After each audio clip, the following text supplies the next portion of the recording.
Naniwala ako sa sarili ko, naniwala ako dun sa mga taong nanatiling naniniwala din sa akin.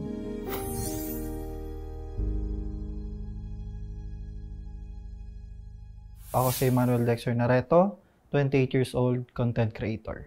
Kung dati na-inspire ako dun sa mga gawa ng ibang tao, I think it's my turn na makagawa din ng something maka-inspire sa ibang tao. Lahat ng bagay nag-deteriorate sa akin. Simula nung namatay yung lola ko, pumasok din ng unemployment. Nakikita ko yung iba kong naipundar, unti-unting nawawala. May mga tao din na tumulong sa akin. Doon na nag-start na unti-unti na akong mag-level up yung situation ko. Dumadami na rin yung ginagawa ko. Gumagawa na rin ako ng mga contents at the same time, medyo nararamdaman ko na yung pangangailangan ko ng mas mataas na bandwidth ng internet. So, nag-upgrade ako dun sa pinamataas na ng PLDT, home fiber. Simulat sa poll until sa present time, kasama ko sa journey, sa laban na to, yung internet provider na PLDT.